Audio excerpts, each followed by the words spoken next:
আমি তাদেরকে নেতা বলতে আর চাই না, তাদেরকে আমি অভিনেতা বলবো। মানুষ বুঝে ফেলেছে এরা হলো রাজাকারের বাচ্চা। তারা টাকা পয়সার মাধ্যমে তরুণ সমাজের একটা অংশকে তারা যে কোনোভাবে কনভিন্স করে নির্বাচন হলে পরেই বিএনপি আল্লাহর রহমতে 2/3 উপরে সিট পায় ক্ষমতায় আসবে।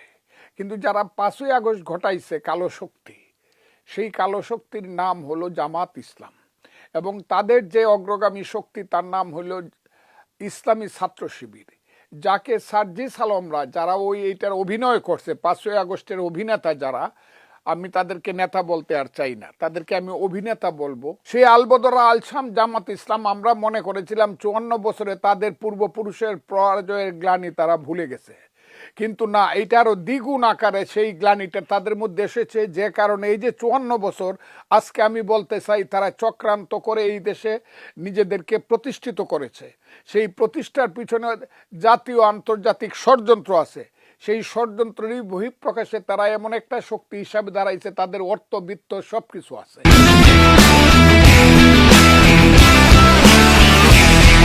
তারা টাকা পয়সার মাধ্যমে তরুণ সমাজের একটা অংশকে তারা যে কোনোভাবে কনভিন্স করে আজকে একটা শক্তি নিয়ে সামনে আসছে, এবং সারা বাংলাদেশের এখন এসিলেন্ট থেকে ধরে ইউনু থেকে ধরে ওসি থেকে ধরে এসপিডিসি যা আছে উপরে সচিব পর্যন্ত বাংলাদেশের সমস্ত প্রশাসন তারা দখল করেছে।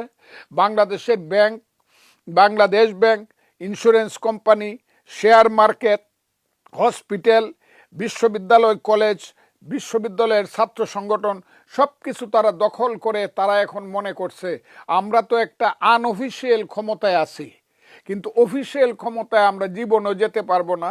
কারণ ভোটের গণায় আমরা আগে ছিলাম 7%, এখন গেলে আরও 1% কমবে।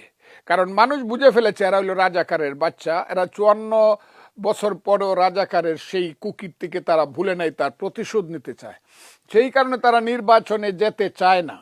নির্বাচনে যেতে চায় একমাত্র এইভাবে, যদি তারা সামনে বিএনপিকে ধ্বংস করতে পারে। কারণ বিএনপি পাহাড়ের মতো তাদের সামনে দাঁড়িয়ে আছে ভোটের বেলায়।